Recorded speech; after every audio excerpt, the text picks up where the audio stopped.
अस्सलाम वालेकुम ख़वातीन व हज़रात, शुरू करते हैं आज का हस्बे हाल। मैं हूं आपका मेज़बान फ़रीद रईस। नाज़रीन, अमरीका में 2024 के सदारती इंतखाबात के लिए इंतखाबी मुहिम का आगाज़ हो चुका है।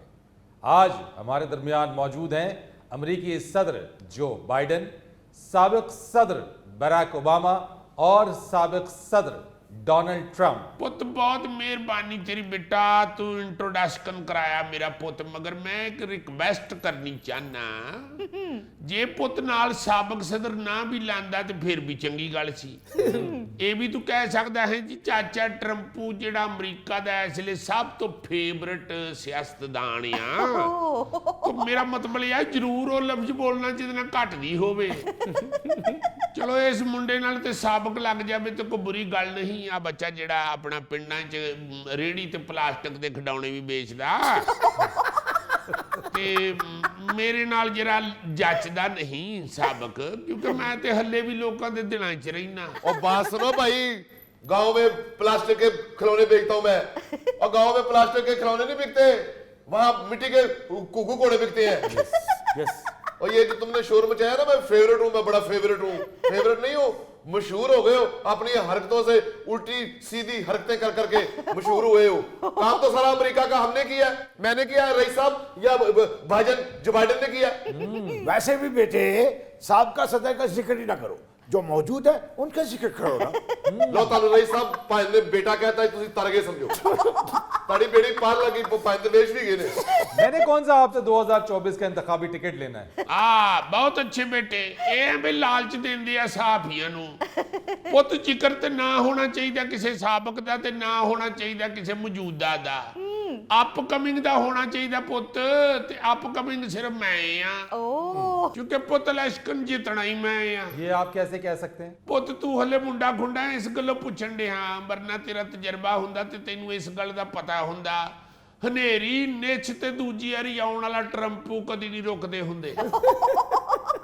इस गल्लों बेटा मैं तेन दस देवां, तू यंग आदमी है तो मैनू कोई सख्त सवाल ना करी, फिर ना कभी के चाचे ट्रंपू ने मेरा मोबाइल फोन तोड़ दिता, चाचे ट्रंपू ने मेरी शर्ट पाड़ दी, चाचे ट्रंपू ने मेरा चाह वाला कप भन छड्डिया।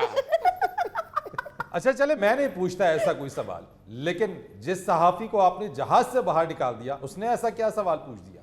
पुत छोही करन दे सी मेरे सामने एदियां आप जेड़ा बैठा जबैडन एदियां तारीफां करी जान दिया।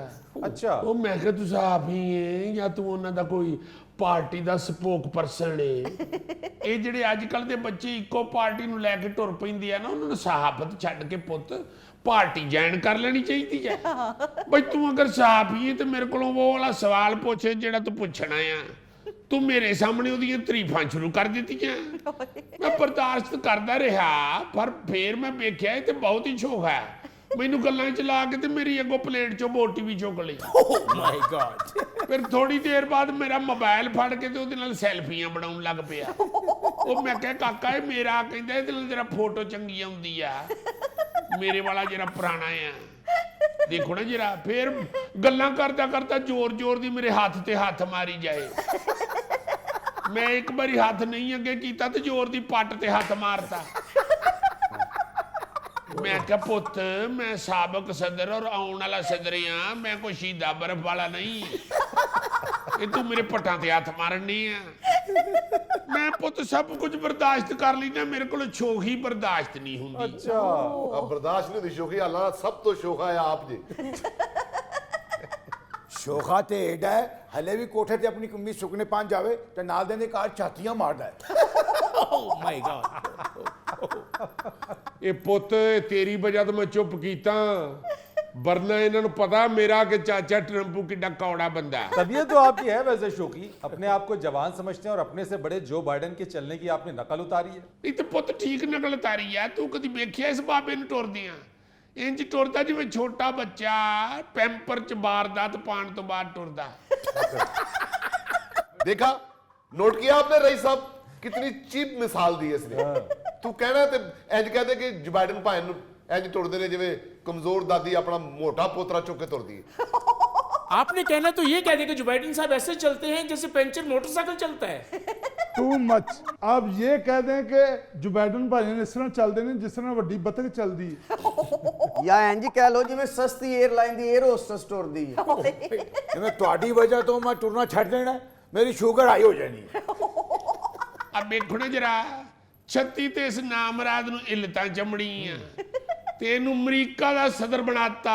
ਇਹ ਪਿੰਕ ਪੈਂਥਰ ਦੇ ਸਕੇ ਮਾਮੇ ਸਹੁਰੇ ਨੂੰ। ਸ਼ੁਕਰ ਕਰ ਮੈਂ ਤੇਰੀਆਂ ਗੱਲਾਂ ਸੁਣ ਰਿਹਾ, ਵਰਨਾ ਇਹਨਾਂ ਗੱਲਾਂ ਤੋਂ ਸਾਡੇ ਪਿੰਡ ਗੋਲੀਆਂ ਚੱਲ ਜਾਂਦੀਆਂ ਨੇ। ਉਹ ਆਪ ਤੇਰੇ ਕੋਲ ਚੱਲਿਆ ਨਹੀਂ ਜਾਂਦਾ, ਗੋਲੀਆਂ ਤੋਂ ਕੀ ਚਲਾਉਣੀਆਂ। ਤੁਸੀਂ ਗੁੱਸਾ ਨਾ ਕਰੋ ਭਾਈ ना, आप केड़ा है बार्सिलोना वाला फुटबॉल खेलता है? वैसे यार आप उनको क्या बुढ़ापे के ताने देते हैं? वो आप 76 साल के हैं, वो 80 साल के हैं, 4 साल का तो सिर्फ फर्क है। ਉਹ ਪੁੱਤ ਮੈਂ ਤੇ ਸਕੂਲ ਦਾਖਲ ਹੋਣ ਵੇਲੇ 3-4 ਸਾਲ ਉਮਰ ਜ਼ਿਆਦਾ ਲਹਾਈ ਸੀ। ਫਿਰ ਨੌਕਰੀ ਲੈਣ ਲੱਗਾ ਜਦੋਂ ਮੈਂ ਸ਼ੁਰੂ ਚ ਨੌਕਰੀ ਦੇ ਵਾਸਤੇ ਵੀ ਭੱਜਾ ਫਿਰਿਆ। अच्छा ਉਦੋਂ ਵੀ 3-4 ਸਾਲ ਹੋਰ ਵਧਾ ਲਈ ਉਮਰ। अच्छा ਇਹ ਤੇ ਬਾਅਦ ਚ ਫਿਰ ਮੈਂ ਆਪਣਾ ਕਾਰੋਬਾਰ ਸ਼ੁਰੂ ਕਰ ਲਿਆ ਨਾ, ਕਲੱਬਾਂ ਕਲੂਬਾਂ ਪਾ ਲਈਆਂ, ਕਸੀਨੋ ਪਾਲੇ, ਫਿਰ ਬਸ ਚੱਲ ਸੋ ਚੱਲ। ਤੇ ਉਹ ਜਿਹੜੇ 8-9 ਸਾਲ ਪਹਿਲੇ ਵਧਾਏ ਆ ਉਹ ਹਲੇ ਤੱਕ ਵਧੇ ਆ ਸ਼ਨਾਖਤੀ ਕਾਰਡ ਦੇ ਉੱਤੇ। ਮੇਰੀ ਇੰਨੀ ਉਮਰ ਨਹੀਂ ਪੁੱਤ। यानी ये शुरू से आप गलत काम करते हैं, गलत उम्र लिखवाई आपने। ਉਹ ਪੁੱਤ ਉਸ ਵੇਲੇ ਹੁੰਦਾ ਸੀ ਸਕੂਲੇ ਦਾਖਲ ਹੋਣ ਵਾਸਤੇ, ਨੌਕਰੀ ਲੈਣ ਵਾਸਤੇ 3-4 ਸਾਲ ਉੱਤੇ ਥੱਲੇ ਕਰ ਲੈਂਦੀ। ਪੁੱਤ ਤੈਨੂੰ ਮੇਰੇ ਸ਼ਕਲ ਤੋਂ ਨਹੀਂ ਲੱਗਦਾ ਮੈਂ ਮੁੰਡਾ ਖੁੱਡਾ? जी जी ਇਸ ਬਾਬੇ ਨੂੰ ਜਿਹੜਾ ਗੌਰ ਨਾਲ ਤੇ ਵੇਖ, ਤੂੰ ਕਦੀ ਅਮਰੀਕਾ ਚੱਕਰ ਨਹੀਂ ਲਾਇਆ? लगा है। ਉੱਥੇ ਪੁੱਤਰ ਬੱਚਿਆਂ ਦੇ ਕਾਇਦੇ 'ਚ ਬੇਲਫਾ ਬਾਬਾ ਜਿਹੜਾ ਲਿਖਿਆ ਉਹਦੇ ਅੱਗੇ ਇਹਦੀ ਫੋਟੋ ਬਣੀ ਆ। ਉਹ ਪਛਾਣਿਆ ਤਾਂ ਨਹੀਂ ਜਾਂਦਾ, ਉਹਦੇ 'ਚ ਇਹਨੇ ਧੋਤੀ ਕੁੜਤਾ ਪਾਇਆ। कैसी बातें कर रहे हैं? यानी अमेरिका में भी धोती कुर्ता पहनते हैं? ਉਹ ਪੁੱਤ ਇਹੋ ਜਿਹੇ ਮਾਸੂਮ ਬਾਬੇ ਸੰਡੇ ਦੇ ਸੰਡੇ ਪਾ ਲੈਂਦੇ ਆ ਧੋਤੀ ਕੁੜਤਾ ਵੀ। ਇਹ ਤੇ ਐਡਾ ਦਿਮਾਗ ਦਾ ਚੱਲੇ ਆ। ਇੱਕ ਦਿਨ ਦਫ਼ਤਰ ਨਾਮ ਰਾਤ ਪਛੌਰੀ ਚੱਪਲ ਪਾ ਕੇ ਆ ਗਿਆ। ਉਹ ਦਫ਼ਤਰ ਦੇ ਅਮਲੇ ਨੇ ਵੇਖ ਕੇ ਰੌਲਾ ਪਾਤਾ, ਓਏ ਤੇ ਤਾਲਬਾਨ ਨਾਲ ਰਲੇ ਆ। ਫਿਰ ਘਬਰਾ ਕੇ ਚੱਪਲ ਲਾ ਕੇ ਮੇਜ਼ ਥੱਲੇ ਬਾੜਤੀ ਤੇ ਘਰ ਨੰਗੀ ਪੈਰੀ ਗਿਆ। ਉਹ ਮੀਡੀਆ ਵਾਲਿਆਂ ਪੁੱਛਿਆ ਤੇ ਕਹਿੰਦਾ ਨਹੀਂ ਉਹ ਮੇਰੀ ਨਹੀਂ ਜੀ, ਮੈਂ ਇੱਕ ਯਾਰ ਦੇ ਚਲੀਸਮੇ ਤੇ ਗਿਆ ਸਾਂ, ਉੱਥੇ ਚੱਪਲ ਬਦਲੀ ਗਈ ਮੇਰੀ। यार कुछ खुदा का खौफ करें, वो अमेरिका के सदर हैं, करियाने की दुकान चलाने वाला नहीं। ਉਹ ਪੁੱਤ ਜਿਹੜਾ ਕਰਿਆਨੇ ਦੀ ਦੁਕਾਨ ਚਲਾਉਂਦਾ ਉਹਨੇ ਵੀ ਕਾਪੀ ਰੱਖੀ ਹੁੰਦੀ ਆ, ਉਹ ਵੀ ਕੋਈ ਹਿਸਾਬ ਕਿਤਾਬ ਕਰਦਾ। ਇਹ ਤੇ ਅਮਰੀਕਾ ਨੂੰ ਬੇਹਿਸਾਬਾਈ ਚਲਾਈ ਜਾਣ ਡਿਆ। हाँ आपने अपनी इंतखाबी मुहिम में भी ये कहा है कि अमेरिका बाइडन इंतजामिया के मातहत है और उसे अहमक लोग चला रहे हैं। ਤੇ ਪੁੱਤ ਅਹਿਮਕ ਹੀ ਆ, ਜਰਾ ਗੌਰ ਨਾਲ ਵੇਖ ਤੇ ਸਹੀ। ਆ ਜਿਹੜੇ ਦੋਵੇਂ ਬੈਠੇ ਆ, ਆ ਜਿਹੜਾ ਪਹਿਲੇ ਚਲਾਉਂਦਾ ਰਿਹਾ ਉਹਨੂੰ ਵੀ ਵੇਖ ਲਾ, ਤੇ ਜਿਹੜਾ ਹੁਣ ਚਲਾਉਣ ਡਿਆ ਉਹਨੂੰ ਵੀ ਵੇਖ ਲਾ। ਆ ਵੇਖ ਜਰਾ ਸਾਬਕਾ ਨੂੰ, ਆ ਜਿਹੜਾ ਸਿਰ ਤੇ ਠੰਡੀ ਪੂੜੀ ਲਈ ਫਿਰਦਾ। ਇਹੋ ਜਿਹੇ ਬੰਦੇ ਦੀ ਸਿਰਫ ਇੱਕੋ ਹੀ ਤਾਰੀਫ ਹੁੰਦੀ ਆ, ਬੜਾ ਚੰਗਾ ਪਾਪੜ ਤੇ ਮਸਾਲਾ ਪਾ ਕੇ ਵੀ ਦਿੰਦਾ। यार कैसी बातें कर रहे हैं? ਜਾਂ ਐਸਾ ਬੰਦਾ ਆਕੜ ਕੇ ਸਿਰਫ ਇਹ ਕਹਿ ਰਿਹਾ ਹੁੰਦਾ, ਪੁੱਤ ਮੈਂ ਤੇ ਤੋਲਾ ਵੀ ਨਾ ਤੇ ਅਮਰੂਦ ਪੂਰੇ ਕਿਲੋ ਹੋਣਗੇ। ਉਹ ਤੇ ਤੇਰੇ ਵਰਗੇ ਬੰਦੇ ਵੀ ਸਿਰਫ ਇਸ ਗੱਲ ਤੋਂ ਆਕੜਨ ਦੇ ਹੁੰਦੇ ਨੇ ਕਿ ਮੈਂ ਸਰਦੀਆਂ 'ਚ ਠੰਡੇ ਪਾਣੀ ਨਾਲ ਨਹਾ ਲੈਣਾ। ਆ ਨਾਲ ਵਾਲਾ ਵੇਖ ਲੈ ਚਾਚਾ, ਇਹੋ ਜਿਹਾ ਬਜ਼ੁਰਗ ਦਵਾਈ ਲੈਣ ਜਾਵੇ ਤੇ ਘਰੋਂ ਆਪਣੀ ਖਾਲੀ ਸ਼ੀਸ਼ੀ ਲੈ ਕੇ ਜਾਂਦਾ। ਔਰ ਬੱਚੇ ਅਗਰ ਕਹਿਣ ਨਾ ਦਾਦਾ ਬੂ ਇਹ ਸ਼ੀਸ਼ੀ ਕਿਉਂ ਫੜ ਲਈ, ਪੁੱਤ ਆਪਣੀ ਸ਼ੀਸ਼ੀ ਲੈ ਕੇ ਜਾਵਾਂਗੇ ਤੇ ਡਾਕਟਰ ਪੈਸੇ ਘੱਟ ਲਵੇਗਾ। ट्रंप भाई अंकल अवाम के लिए बचते करते हैं। ਉਹ ਖਾਲੀ ਸ਼ੀਸ਼ੀ ਨਾਲ ਕਿਹੜਾ ਅਮਰੀਕਾ ਦੀ ਆਵਾਮ ਤਰ ਜਾਣੀ ਆ। ਕਤਰੇ ਕਤਰੇ ਸੇ ਦਰਿਆ ਬਣਤਾ ਹੈ। ਉਹ ਦਰਿਆ ਨੂੰ ਦਫਾ ਕਰੋ, ਇਹਨੂੰ ਪੋਲੀਓ ਦੇ ਕਤਰੇ ਪਿਲਾਵੋ। ਦੁਨੀਆ ਤੇ ਇਹਨੂੰ ਕੋਈ ਮੂੰਹ ਨਹੀਂ ਲਾਂਦਾ, ਗੱਲਾਂ ਕਰਦੇ ਆ। कैसी बातें करते हैं आप डोनाल्ड ट्रंप साहब? उनको मुंह कोई नहीं लगाता। आपको तो बरतानवी बादशाह चार्ल्स की ताजपोशी में मधु तक नहीं किया गया। ਉਹ ਅਸੀਂ ਤਾਂ ਸੁਣੇ ਨਹੀਂ ਸਕਦੇ। Oh my God! ਏਡੀ ਗੱਲ ਕੋਈ ਨਹੀਂ ਪੁੱਤ, ਮੈਂ ਖੁਦ ਨਹੀਂ ਗਿਆ। अच्छा ਮੈਨੂੰ ਉਹਨਾਂ ਕੀ ਬੁਲਾਣਾ ਤੇ ਨਹੀਂ ਬੁਲਾਣਾ ਸੀ। ਉਹ ਪੁੱਤ ਪੁਰਾਣੇ ਪੇਂਡੂ ਅੰਗਰੇਜ਼ ਆ। ਮੈਂ ਕਈ ਵਾਰੀ ਫੰਕਸ਼ਨਾਂ ਤੇ ਜਾ ਕੇ ਬੜਾ ਮਜੂਬ ਫੀਲ ਕੀਤਾ। अच्छा ਸਾਲਾਂ ਨਾਲ ਹਾਥੀ ਮਿਲਾਉਂਦੇ ਫਿਰਦੇ ਆ। ਉੱਤੋਂ ਘੜਿਆਂ 'ਚ ਸ਼ਰਾਬ ਪਾਈ ਹੁੰਦੀ ਆ, ਘੜੇ ਦੀ ਸ਼ਰਾਬ ਲੜ ਜਾਂਦੀ ਆ ਪੁੱਤ। ਵੇਟਰ ਉਹਨਾਂ ਦੇ ਵੀ ਉੱਥੇ ਘੜੇ 'ਚ ਪਿਆਲੇ ਭਰ ਪੀਣ ਰਹੇ ਆ। ਆ ਪਿਛਲੀ ਇੱਕ ਦਾਵਤ ਦੇ ਉੱਤੇ ਮੈਂ ਗਿਆ ਤੇ ਉਹਨਾਂ ਦੇ ਵੇਟਰ ਨੇ ਟੁੰਨ ਹੋ ਕੇ ਤੇ ਮੇਰੀ ਸ਼ਰਟ ਦੇ ਉੱਤੇ ਜੂਸ ਰੋੜ ਦਿੱਤਾ। ਸ਼ਰਟ ਵੀ ਉਹ ਤੇਰੀ ਭਰਜਾਈ ਨੇ ਜਿਹੜੀ ਮੈਨੂੰ ਬਰਥਡੇ ਤੇ ਗਿਫਟ ਕੀਤੀ ਸੀ। ਮੈਂ ਕਿਹਾ ਹੁਣ ਘਰ ਵਾਪਸ ਹੋਰੇ ਕਿਵੇਂ ਬਣਨਾ। ਭਰਜਾਈ ਤੇਰੀ ਬੜੀ ਡਾਢੀ ਆ। ਕਈ ਵਾਰੀ ਉਹਨੇ ਮੈਨੂੰ ਮੰਜੀ ਦੇ ਪਾਵੇ ਨਾਲ ਬੰਨ ਕੇ ਮਾਰਿਆ। ये तो फजूल बहाने लगा रहे हैं ना आप। दावत आपको मिली नहीं और उल्टा उन पे इल्जाम लगाते हैं कि उनसे दुनिया के ताल्लुकात खराब हो गए। ਉਹ ਨਹੀਂ ਬੁਲਾਇਆ ਚਾਰਲਸ ਨੇ ਤੇ ਮੈਂ ਕਿਹੜਾ ਫਰਸ਼ ਤੇ ਲੰਮਾ ਪੈ ਕੇ ਰੋਣ ਡਿਆ। नहीं तो ना सही। चाइना का सदरिया पोता इस वेले इतना अच्छा लड़का मैनू फोन करके कहता सना ट्रंपू फिर कदों आ रहे हैं। बहुत इस वेले अक्लमंद सदरिया चाइना दा। वैसे डोनाल्ड ट्रंप साहब, जब आप हुकूमत में थे उस वक्त आप चाइना की मुखालफत किया करते थे, आज आप तारीफ कर रहे हैं उनकी। ਉਹ ਉਸ ਵੇਲੇ ਮੈਂ ਇੱਕ ਚਾइना ਦਾ ਮੋਬਾਈਲ ਲਿਆ ਸੀ ਤੇ ਉਹ ਖਰਾਬ ਨਿਕਲ ਆਇਆ, ਮੈਨੂੰ ਗੁੱਸਾ ਚੜ ਗਿਆ। ਘਰ ਆ ਕੇ ਮੈਂ ਪਹਿਲੀ ਕਾਲ ਮਿਲਾਈ ਤੇ ਅੱਗੋਂ ਆਵਾਜ਼ ਆਉਣ ਲੱਗ ਪਈ ਚੌਂ ਪੌਂ ਕੌਂ ਪੌਂ ਪੌਂ ਚੌਂ ਪੌਂ ਕੌਂ ਕੌਂ। ਉਹ ਮੈਂ ਸਮਝਿਆ ਖਰਾਬ ਹੋ ਗਿਆ। ਉਹ ਫਿਰ ਮੈਨੂੰ ਬਾਅਦ ਚੋਂ ਕਿਸੇ ਕਿਹਾ ਕਿ ਉਹ ਚਾਈਨੀਜ਼ ਬੋਲਣ ਡਈ ਆ। ਚੰਗੇ ਮੁੰਡੇ ਆ ਚਾਈਨਾ ਦੇ, ਏਡੀ ਗੱਲ ਕੋਈ ਨਹੀਂ। ਵਾਹਿਦ ਕੌਮ ਜਿਹੜੀ ਤੁਹਾਨੂੰ ਇੰਜ ਨਹੀਂ ਕਰ ਸਕਦੀ। जाने दें डोनाल्ड ट्रंप साहब, आप ये सारी बातें इसलिए कर रहे हैं ताकि इंटरनेशनल जो हिमायत है वो आप हासिल कर सकें, और यही शायद वजह है कि आपने ये बयान भी दे दिया कि तीसरी आलमी जंग को आप रोक सकते हैं। नहीं तो ਇਹਦੇ ਚ ਕੀ ਛੱਕ ਆ ਮੈਨੂੰ ਦੱਸੋ। मिस्टर फरीद, इसने जंग क्या रोकनी, ये तो खुद बम है। इसको इख्तियार ना मिले तो ये पाट जाता है।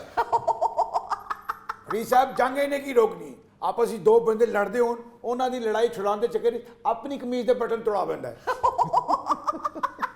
ਇਹਨਾਂ ਨੇ ਆਲਮੀ ਜੰਗ ਕਿੱਥੋਂ ਰੋਕਣੀ ਹੈ ਜੀ। ਇਹਨਾਂ ਦੀ ਤੇ ਹਰ ਦੂਜੇ ਦਿਨ ਕਿਚਨ ਦੇ ਵਿੱਚ ਭਾਬੀ ਨਾਲ ਜੰਗ ਹੋ ਰਹੀ ਹੁੰਦੀ। ट्रंप साहब, आपने अपने खिलाफ केस हुए हुए नहीं रोक सके तो जंग क्या रोकेंगे आप? ਗੱਲ ਸੁਣੋ, ਕੱਲੇ ਕੱਲੇ ਬੋਲੋ, ਮੈਂ ਤੁਹਾਨੂੰ ਦੱਸ ਦਵਾਂ।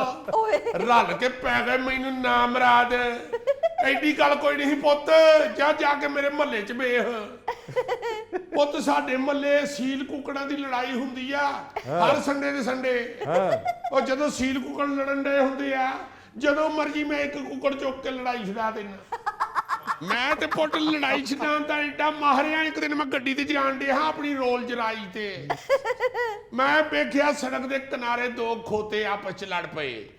ਇੱਕ ਖੋਤੇ ਨੇ ਦੂਜੇ ਨੂੰ ਗਰਦਨ ਤੇ ਇਹੋ ਜੀ ਦੰਦੀ ਵੱਢੀ ਕੇ ਛੱਡੇ ਹੀ ਨਾ। ਮੈਂ ਗੱਡੀ ਰੋਕ ਕੇ ਜੇਬ 'ਚੋਂ ਲਾਈਟਰ ਕੱਢ ਕੇ ਉਹਦੇ ਕੰਨ ਤੇ ਲਾਈਟਰ ਦੀ ਅੱਗ ਮਾਰੀ ਆ। ਬਸ ਸਕਿੰਟ 'ਚ ਦੰਦੀ ਛੱਡ ਕੇ ਤੇ ਦੌੜ ਗਿਆ। ਲੜਾਈ ਤੇ ਪੁੱਤ ਮੈਂ ਇੰਜ ਛਡਾ ਦੇਣਾ। और डोनाल्ड ट्रंप साहब, लड़ाई डलवाते भी हैं आप। 2020 के जो सदारती नताइज थे उनको आपने मानने से इनकार किया। जनवरी 2021 में लोगों को उकसाया और कैपिटल हिल पर हमला करवाया, हंगामा आराई की, जो कि अमेरिकी तारीख का स्याह तरीन बाब है। ਇਹ ਕਾਕੋ ਐਂਕਰ ਇਹਨਾਂ ਨਾਲ ਰਲਿਆ। ਅੱਲਾ ਭਈ ਮੈਂ ਨਹੀਂ ਬਣਾ ਇੱਥੇ। बातों का सामना तो करें ਭਾਈ। ट्रंप साहब। नाजरीन, यहाँ पर वक्त हुआ है एक ब्रेक का, हमारे साथ रहिए। एफबीआर हुक्काम ने पंक्चर वाले को 8 करोड़ 13 लाख रुपए का टैक्स नोटिस भेज दिया। यानी पेंशनों वाले को एफबीआर ने कितने करोड़? 8 करोड़ 13 लाख रुपए का टैक्स नोटिस भेजा है। ओ मेरे अमाल का अल्लाह खैर करे। भाई जी, आपकी दुकान पे कोई जो वो चाबियां पाने हैं वो गोल्ड के हैं? जी आकर देखे, मेरे पास तो पूरे 1000 भी नहीं है।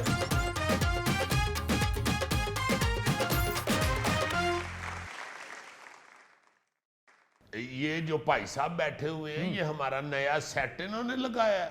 नहीं अजीजी, इनसे नहीं लगवाया। और मेरे ये में आ रहा है कि शायद सेट इसने लगाया और इसको चेक नहीं मिल रहा। इसलिए मैं हैरान हो रहा था कि हमारे चैनल पे तो चेक लेट नहीं होता। वजह क्या बनी है रोने की? और नहीं यार अजीजी, तुमने अखबार नहीं पढ़ा? नहीं, मैं अखबार में सिर्फ गर्म रोटियां लपेट के लाता हूँ। कभी पढ़ भी लिया करो अखबार में रोटियां लाने के बाद। क्या हुआ है यार, खबर लगी है उसके अंदर एफबीआर हुक्काम ने पंक्चर वाले को 8 करोड़ 13 लाख रुपए का टैक्स नोटिस भेज दिया। यानी पेंशनों वाले को एफबीआर ने कितने करोड़? 8 करोड़ 13 लाख रुपए का टैक्स नोटिस भेजा है। ओ मेरे अमाल का अल्लाह खैर करे। भाई जी, आपकी दुकान पे कोई जो वो चाबियां पाने हैं वो गोल्ड के हैं? जी आकर देखे, मेरे पास तो पूरे 1000 भी नहीं है। ਓਏ नहीं तो फिर 8 करोड़ किन्ने लाख जी 13 लाख। 13 लाख। ਉਹ ਮੇਰੇ ਅਗਮਾਬ ਇਹ ਕਦੀ ਮੈਨੂੰ ਕਰੋੜ ਭੁੱਲਨੇ ਨੇ ਤੇ ਕਦੀ ਲੱਖ ਭੁੱਲਨੇ ਨੇ इतने इस बेचारे ने देखे भी नहीं होंगे। नहीं तो हमारा एफबीआर जो है वो अल्लाह के भैया से ब्लाइंड काम करता है ਓਏ और फिर उन्होंने खिलाफ कोई गल करे ना तो फिर उसको भी टैक्स पे ही देते हैं। मेरा मतलब है कि सीधी सीधी बात है, बिल्कुल सीधी बात है। अगर मुल्क कर्जों में डूबता चला जा रहा है तो इसका मतलब है एफबीआर टके का काम नहीं कर रही। अगर सही काम कर रही हो, लोगों से सही टैक्स वसूल कर रही हो, हाँ जी। तो यहाँ पे जितना पैसा है, जितनी फैक्ट्रियां हैं, जितनी शॉप्स, जितनी मार्केटें, जितने गड्डियों के शोरूम, जो कुछ है जी। बड़े आराम से हम अपना मुल्क चला सकते हैं। हमको पागल तो नहीं इधर रह रहे। एक हमारे दोस्त थे कमिश्नर साहब फरीद सियाना साहब, आपको क्या बताऊं, अब्दुल रऊफ साहब, अच्छा। बड़े नेक आदमी, मत्थे पे उनके मराब था और चप्पल सी उन्होंने पहनी होती थी, बड़े नेक आदमी। अच्छा उन्होंने मुझे एक दफा कहा था कि हम टैक्स का महकमा जो है, हम टैक्स लेना ही नहीं चाहते, अवाम टैक्स देना चाहती है, हम नहीं लेना चाहते। सारा हमारा सिस्टम जो है, हमारी जो मशीनरी है, वो इस काम पे लगी हुई है कि टैक्स ना लिया जाए। उसमें इतनी रिश्वत और इतना पैसा इकट्ठा होता है। तो मेरा मतलब है ये जो हुक्मरान है ये को बोंगे तो नहीं ना लगे हुए, या तो है ना जी आजकल जनाब टोट बटोट की हुकूमत है। होता है ना जी आजकल आपका कौन चला रहा है जी मुल्क, आजकल पिंक पैंथर जे लगा है। यार इंसान लग रहे हैं और सियाने बयाने लोग लग रहे हैं और माशाल्लाह सारे ही ਜਿਹੜਾ ਵਜ਼ੀਰ ਆਜ਼ਮ ਹੀ ਬਣ ਜਾਂਦਾ ਹੈ ਜਾਂ ਸਦਰ ਬਣ ਜਾਂਦਾ ਹੈ ਜਾਂ ਵਜ਼ੀਰ ਆਲਾ ਲੱਗ ਜਾਂਦਾ ਹੈ जी सर ਉਦੋਂ ਬਹੁਤਾ ਸਿਆਣਾ ਮੁल्क ਚ ਕੌਣ ਹੋ ਸਕਦਾ ਹੈ। जी सर तो अगर वो आज तक सिस्टम ठीक नहीं कर सके तो इसका मतलब है कि नीयतों में खराबी। अच्छा, ये सिर्फ एक बोंगी नहीं है एफबीआर वालों की, इसके अलावा भी गुजरावाला के अंदर एक मजदूर को 1 करोड़ 72 लाख रुपए का टैक्स नोटिस भेज दिया गया। फिर जड़ावाला के अंदर एक मजदूर को 36 लाख रुपए की चीनी खरीदने का नोटिस भेज दिया गया। और फैसलाबाद के अंदर एक रेड़ीबान को 1.25 करोड़ की गंदम खरीदने का टैक्स नोटिस भेज दिया गया। हालांकि देखे ना मजदूर को टैक्स भेज दिया, अभी वो कोई गोल्ड की ईंटें उठाता है।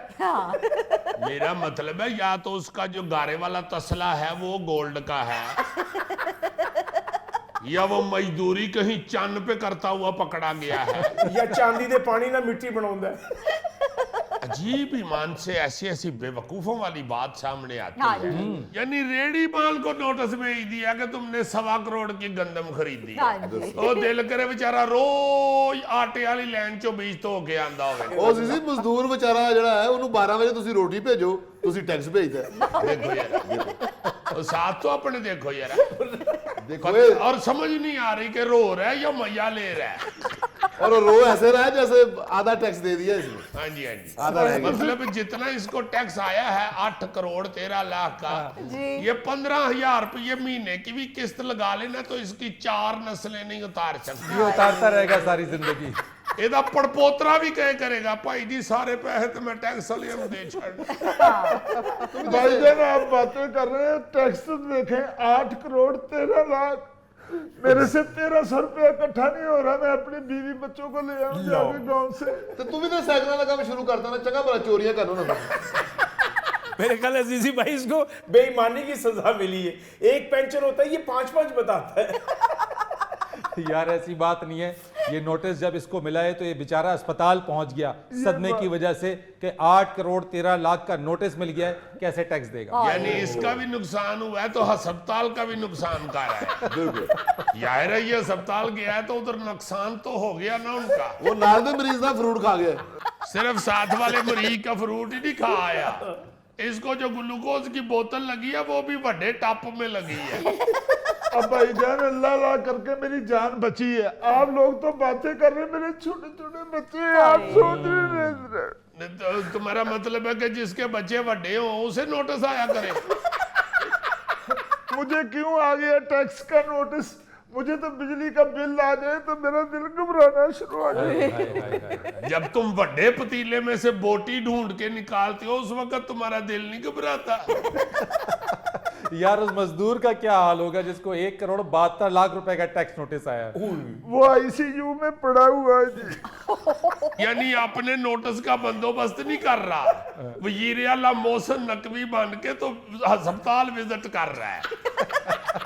ये भी अस्पताल, वो मजदूर भी आईसीयू में पड़ा है। वो रेडी वाले को तो पता करो वो कहाँ पड़ा है। वो भी इन्हीं से पूछ लेते हैं।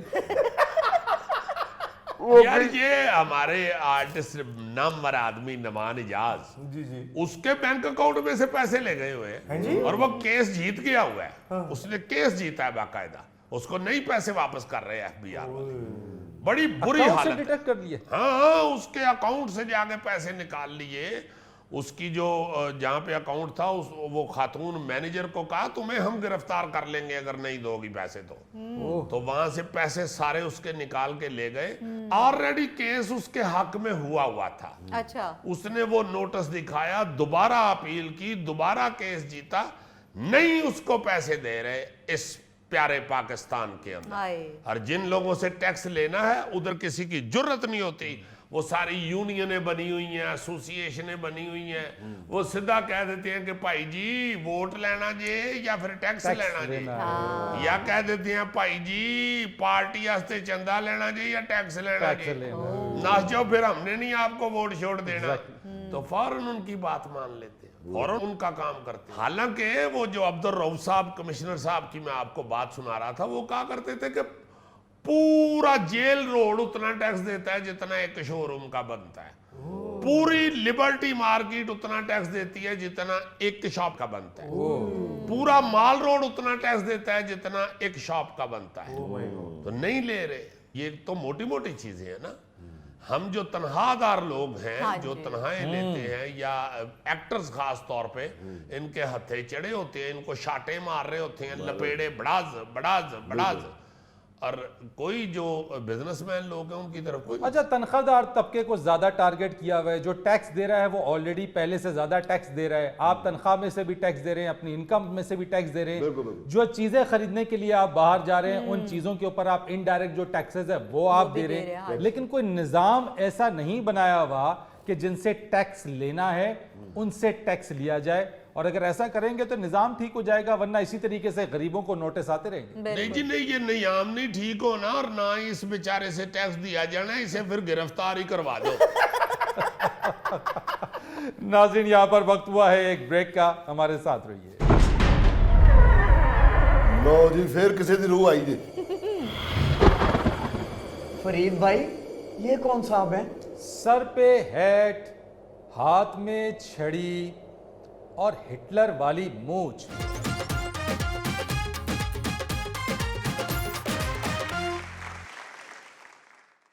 वेलकम बैक ख़वातीन व हज़रात।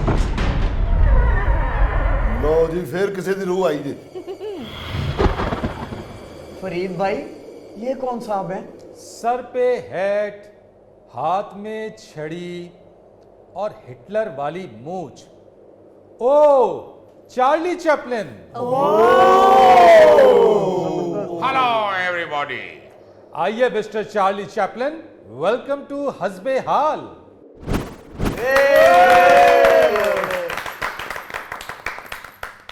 हाय। Hello mister Charlie, welcome to the show. खामोश फिल्मों के शोरे आफाक आर्टिस्ट। वाह। सिर्फ खामोश नहीं, मैंने बोलती फिल्में भी की हैं। जी बिल्कुल। खामोश फिल्में तो शुरू में की थी जब मुझे किसी बुजुर्ग ने कहा था एक चुप ते 100 सुख। मिस्टर चार्ली, मैं आपका बहुत फैन हूँ। Mister Chand, I am also your fan. तुम लोग यूनिक कॉमेडियन हो, इसीलिए तो मैं आपको मिलने के लिए आया हूँ। बहुत अच्छा किया जी, मैं भी आपका बहुत बड़ा फैन हूँ जी। मिस्टर गोगा, अगर तुम बहुत बड़ा ना भी कहते तो नजर आ रहा है कि तुम वाकई बहुत बड़े फैन हो। वाह, क्या कमाल कैरियर है आपका। यानी 1914 से लेके 1967 तक 85 फिल्में की, खामोश कॉमेडी से आगाज किया और उसके बाद लोगों के चेहरों पे मुस्कुराहटें बिखेरी। और ऐसी मुस्कुराहटें बिखेरी, लोगों ने ऐसा इश्क किया कि 1972 में जब ऑस्कर अवार्ड लेने के लिए आए तो 12 मिनट तक लोगों ने खड़े होकर तालियां बजाई। यानी ये बहुत अहम बात है हमारी इस नई नस्ल के लिए, ये समझने के लिए कि ये अजीम शान अदाकार जिसने खुद फिल्में लिखी, खुद डायरेक्ट की और खामोशी के साथ एक्शन और सिचुएशनल कॉमेडी के साथ पूरी दुनिया को हंसाया। भाई ये जो क्लैप इनको 12 मिनट तक ऑस्कर अवार्ड लेते हुए मिली थी, वो आज भी एक वर्ल्ड रिकॉर्ड है जो 50 साल बाद भी कोई तोड़ नहीं सका। अच्छा, एक बात और भी बड़ी अहम है कि इनको जो ऑस्कर मिला वो किसी नॉमिनेशन के तहत नहीं मिला, किसी कंपटीशन के तहत नहीं मिला, बल्कि ये वाहिद अकेले उसमें नामजद हुए और वो खुसूसी तौर पे इनको वो ऑस्कर अवार्ड दिया गया। असल में काम करने से ही लोग पसंद करते हैं और काम ही मैंने किया है। काम जी जो आप लोगों में मेरा ख्याल है कायदे आजम ने आखिरी दफा कहा था, काम काम और सिर्फ काम जी। उसके बाद किसी ने किया नहीं। चार्ली, आप कायदे आजम को भी जानते हैं? कायदे आजम तो एक बहुत बड़े लीडर थे। मैं तो पा मुख्तार को भी जानता हूं। वो जिसको नदीम अफजल चंद ने कहा था, मुख्तारिया गलबत गई हो। लो पाउनी ते मुख्तारे ने भी जान दे रही। मेरी रूह आपका कंट्री में अक्सर आती जाती रहती है। मैं एक फिल्म एक्टर हूँ और आपका कंट्री में बहुत फिल्म चलती है। बहुत फिल्म चलती है। हाँ हाँ, किसी चौक में चले जाएं, किसी शॉप में चले जाएं, किसी ऑफिस में चले जाएं या किसी जलसे जुलूस में चले जाएं या किसी की तकरीर सुन लें, हर कोई फिल्म चला रहा है। और ऐसी फिल्में पूरे वर्ल्ड में किसी और कंट्री में नहीं चलती। यार कमाल ऑब्जर्वेशन है आपकी हमारे हवाले से। बड़े अक्लमंद आदमी हो यार तुम, फिल्मों में तो बेवकूफ से ही नजर आते रहे हो। मेरा ख्याल है तुमने कभी शीशा नहीं देखा, वरना तुम्हें किसी फिल्म का बेवकूफ देखने की जरूरत ना होती। और मैं आपको बताऊं कि ये अजीम अदाकार 16 अप्रैल 1889 को पैदा हुआ जी। और उसके बाद इसका बचपना कस्बा पुरसी में गुजरा, बहुत ज्यादा गुर्बत में गुजरा, लेकिन बाद में इस अजीम अदाकार ने वो शोहरत पाई जो दुनिया ने देखी। और एक और मजे की बात बताऊं कि जर्मनी के हिटलर, उनकी उम्र में और चार्ली चैपलिन की उम्र में सिर्फ 4 दिन का फर्क है। ये 16 अप्रैल 1889 को पैदा हुए, जबकि हिटलर 20 अप्रैल 1889 को पैदा हुए। अच्छा, आई थिंक गॉड ने सोचा होगा कि इंसान को सताने वाला बाद में भेजूंगा, हंसाने वाला पहले भेज देता हूं। मगर चार्ली, दुनिया से जाते वक्त तो तुम लोगों को खुशी वाले दिन गमगीन कर गए। और ये आपको बताऊं कि चार्ली चैपलिन का इंतकाल 25 दिसंबर 1977 को क्रिसमस वाले दिन हुआ। वैसे ये भी बताऊं मैं आपको कि जिंदगी भर लोगों के चेहरों पे मुस्कुराहट बिखेरने वाले चार्ली चैपलिन ये खुद भी बड़े दुखों का शिकार रहे। ये बरतानवी शहरियत थी इनके पास, बरतानिया से इनका ताल्लुक था।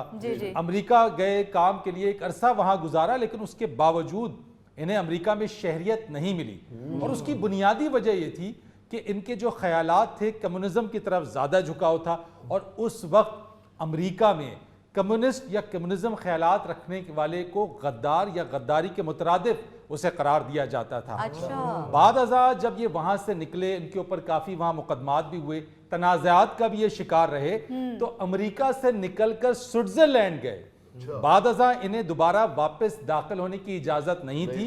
हाँ, सिर्फ ऑस्कर अवार्ड लेने के लिए वो अमेरिका आए और दोबारा स्विट्जरलैंड चले गए, और वहीं उनका इंतकाल हुआ। और दफन भी वही है जी, वहीं तदफीन हुई उनकी। ऑब्वियसली अगर इंतकाल स्विट्जरलैंड में हुआ था तो दफन मैंने तुम्हारे कंट्री कीनिया में होना था। अच्छा, एक और बड़ी दिलचस्प बात, इनकी तदफीन के कुछ माह बाद चोरों ने कब्रिस्तान से इनका ताबूत उड़ा लिया और उसको वापस करने के लिए $6 लाख की डिमांड रखी। इतने बड़े एक्टर का सिर्फ $6 लाख? ओ भाई $6 लाख, आज क्या हिसाब लगाओ तो बेहोश हो जाओगे। अच्छा खैर, इसकी जरूरत ही पेश नहीं आई क्योंकि 11 हफ्तों की तगोदो और मेहनत के बाद स्विट्जरलैंड की पुलिस ने चोरों को गिरफ्तार किया। अच्छा। और उसके बाद महफूज अंदाज से इनका ताबूत दफन कर दिया गया। अच्छा जी, 11 हफ्ते तक चोर लेके फिरते रहे? ओह यस, 11 हफ्ते चोर मुझे अपने घर ले गए। वो जब रात को सो जाते थे, मैं उनकी फ्रिज में से चीजें निकाल के खाता था। अच्छा मिस्टर चार्ली, ये सब भी हमारे कॉमेडियंस हैं। तो मैं कब कह रहा हूं मैं सेनेट में आया हुआ हूं? आई नो आपके कॉमेडियंस बहुत अच्छे हैं, जी। मगर मैं सिर्फ आपसे ये एक रिक्वेस्ट करूंगा, जी जी। ये जहन में रखें कि खामोश रह के भी हंसाया जा सकता है, वाह। और अगर बोलना है तो ऐसी बात बोलें जिससे सारे खुश हों। ऐसी बात मत बोलें जिससे कुछ तो खुश हों मगर कुछ नाराज हो जाए। वाह, बहुत अच्छी बात की आपने मिस्टर चार्ली चैपलिन। नाज़रीन, वक्त हुआ है यहाँ पे एक ब्रेक का, हमारे साथ रहिए। जैसे किसी गांव में को खरबूजियों का खेत था ना, तो बंदे के हमें ये में आया कि यार इधर से तो लोग खरबूजे चोरी कर लेते होंगे, खुले मैदान में पड़े हुए हैं सारे वेलों के साथ लगे हुए। तो उधर एक बंदूक वाला बंदा खड़ा था। अच्छा। वो कहता भाई जी ये इधर लोग ईमानदार रहते हैं, चोर तो नहीं रहते? कहते नहीं नहीं बिल्कुल नहीं, बड़े ईमानदार लोग हैं। तो कहते हैं फिर आपने ये बंदूक क्यों पकड़ी हुई है? कहता है उनको ईमानदार रखने के लिए।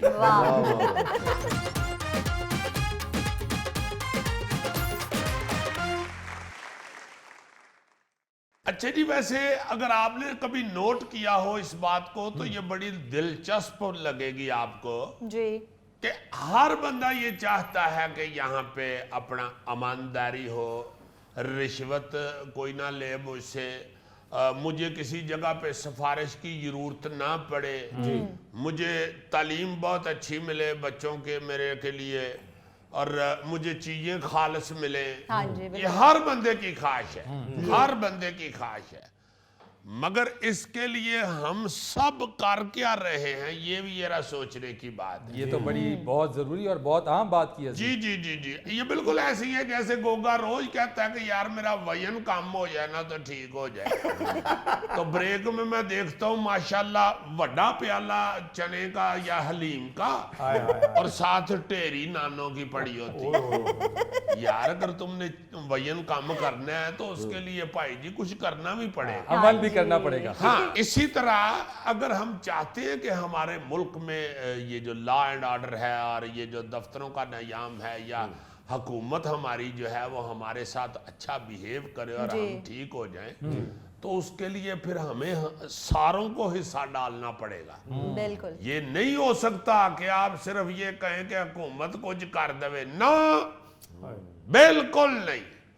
हाँ, हुकूमत के करने वाली जो चीज है ना जी वो सख्ती है, वो एक दफा अवाम की चीखें निकलनी चाहिए और फिर ही हम ठीक होंगे, हम ऐसे ठीक नहीं हो सकते। अजीज, ये बात तो बिल्कुल दुरुस्त है ना, हुकूमत हर काम नहीं करेगी, हुकूमत हर चीज सिस्टम एक निज़ाम बना सकती है, लेकिन आवाम को सिग्नल की लाल बत्ती पर रुकवा तो नहीं सकती। वो बात दुरुस्त है तुम्हारी। अब मगर उसके लिए जो कोई लाल बत्ती पे नहीं रुकता उसकी फिर सजा जो है ना जी वो इंतहा की होनी चाहिए। जो हम फिक्रा ये कह देते हैं ना यार सिग्नल ही तोड़िया केरी क़यामत आ गई, ये नहीं फिर मुंह से निकलेगा। वो जैसे किसी गांव में खरबूजियों का खेत था ना, तो बंदे के हमें ये में आया कि यार इधर से तो लोग खरबूजे चोरी कर लेते होंगे, खुले मैदान में पड़े हुए हैं सारे वेलों के साथ लगे हुए। तो उधर एक बंदूक वाला बंदा खड़ा था। अच्छा। वो कहता भाई जी ये इधर लोग ईमानदार रहते हैं, चोर तो नहीं रहते? कहते नहीं नहीं बिल्कुल नहीं, बड़े ईमानदार लोग हैं। तो कहते हैं फिर आपने ये बंदूक क्यों पकड़ी हुई है? कहता है उनको ईमानदार रखने के लिए। सख्ती के बगैर कहीं भी इंसान जो है ना जी वो राह रास्त पे नहीं आता। साथ उसे चले एजुकेट भी लोग करते हैं, कौमें तभी बनती हैं। हम बड़ी दफ़ा ये कर चुके हैं कि जहाँ पे ट्रैफिक बहुत अच्छी है, बड़ा अच्छा डिसिप्लिन है ट्रैफिक के अंदर, लोग सारे प्रिंसिपल्स को फॉलो कर रहे हैं, वहाँ पे सख्ती बहुत है। हाँ जी, देखो ना वो होते हैं निशान से, सुराख से, पॉइंट होते हैं जिसे पॉइंट कहते हैं, वो अपना ड्राइविंग लाइसेंस पे तो वो इशारा काटने पे जी 4 पॉइंट कटेंगे या 3 पॉइंट कटेंगे, ओवर स्पीड पे 2 कटेंगे, इस तरह मुख्तलिफ जो अपना वायलेशंस हैं, लॉ ब्रेकिंग्स हैं, उस पे पॉइंट कटते हैं। तो जब वो सारे पॉइंट एक लाइसेंस के कट जाते हैं, आई मीन सपोज 12 पॉइंट या 14 जितने भी हैं, जी जी, वो जब सारे पॉइंट कट जाते हैं तो लाइसेंस कैंसिल हो जाता है और दोबारा ड्राइविंग करने की इजाजत भी नहीं होती है। इजाजत नहीं होती जी। और जितनी देर तक वो मुद्दत पूरी ना हो, मतलब कुछ मुल्कों में है जी कि 1 साल तक आपका लाइसेंस मनसूख है, आप ड्राइविंग नहीं कर सकते, 1 साल तक सजा। और अगर उस 1 साल में वो बंदा ड्राइविंग करता हुआ दोबारा नजर आ जाए कहीं, तो फिर उसे जेल है। हमने आज तक ये सोचा है यहाँ पे कि कोई अगर लाइसेंस किसी के पास ना हो तो उसे जेल हो जाए। अच्छा अजीज़ी, एक बड़ी अच्छी बात है यहाँ पे, हम बात करते हैं सज़ा की, बात करते हैं कानून की अमलदारी की, एक चीज़ है रूल ऑफ लॉ। जब रूल ऑफ लॉ नहीं होगा, जब इंसाफ सबके लिए बराबर नहीं होगा, जब सज़ा सबके लिए बराबर नहीं होगी, तो उस वक्त तक ये मामलात आगे बढ़ नहीं सकते। हमारे यहाँ से वो कहते हैं कि 1 घंटा, 1.5 घंटा, पौने 2 घंटे पे आप मुत्तहदा अरब इमारात हैं, आप वहाँ चले जाएं, यहाँ से जाने वाले वहाँ जब जाते हैं तो बिल्कुल अलिफ की तरह से सीधे हो जाते हैं। ये बात ही मैंने इसलिए आज की है कि किसी लड़की ने, किसी बच्ची ने एक वीडियो सोशल मीडिया पे फेंकी हुई है। जी जी, पढ़ी लिखी डिसेंट सी बच्ची है, उसने सोशल मीडिया पे एक ये वीडियो बना के फेंकी है। वो पीछे से कहीं जहाज में, प्लेन में आ रही थी, तो उसमें पाकिस्तानी भी थे।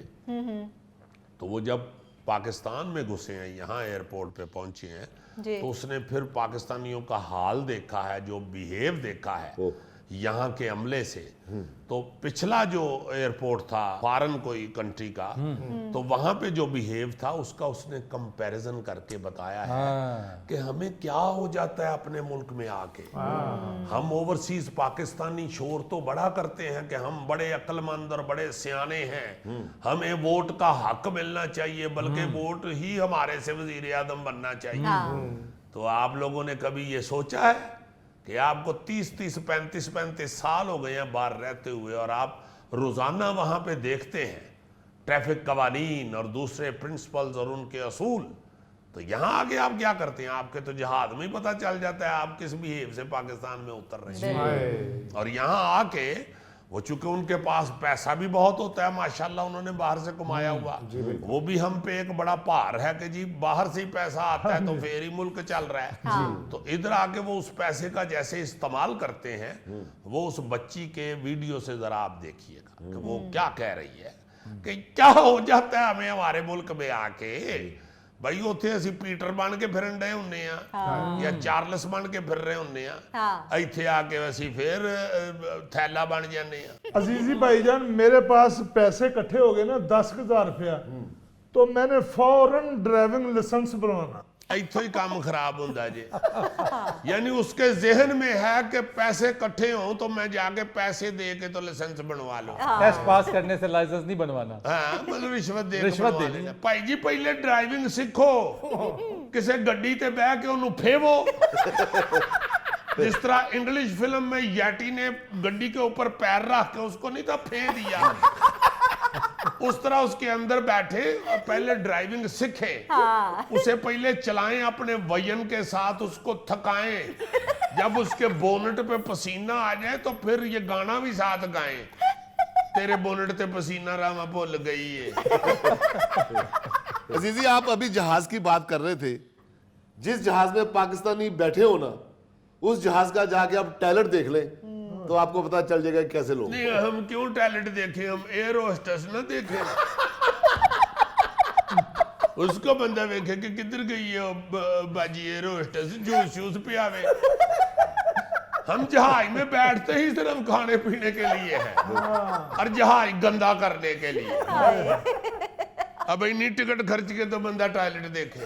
मैंने एक दफा एक वाकया देखा, फरीद साहब खुदा की कसम इंतहाई डिसेंट आदमी और कोई 60 को साल का बंदा, बहुत अच्छा पेंट कोट पहना हुआ उसने, लाजमन इम्पोर्टेड होगा, और वो बहुत अच्छी इंग्लिश वो ब्रिटिश एक्सेंट में बोल रहा था। यकीनन वो उधर काफी देर का रहने वाला था।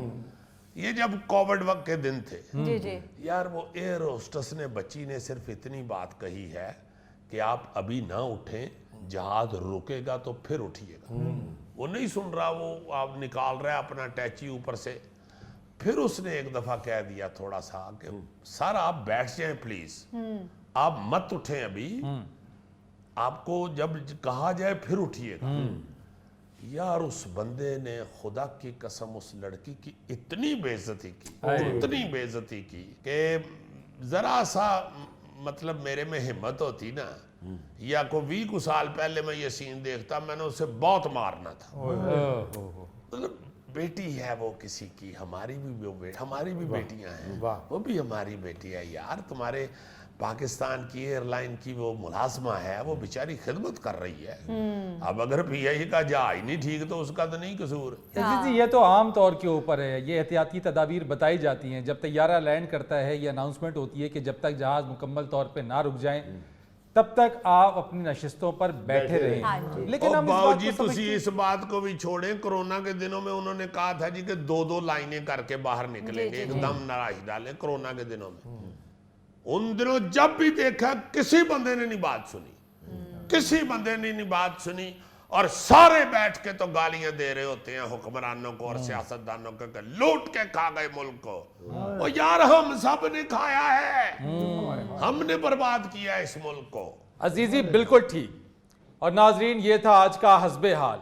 जाने से पहले एक खूबसूरत बात, जब आप किसी मुफलिस से मिसबिहेव करते हैं तो तारिक बलोच सहराई की एक बात जहन में जरूर रखें जी। लिखते हैं, जब आप गुर्बत की वजह से किसी को धुतकारते हैं तो उसके अंदर कोई इंसान खामोशी से मर जाता है। अपने मेजबान फरीद रईस को इजाजत दीजिए, कल आपसे फिर मुलाकात करेंगे। अल्लाह हाफिज।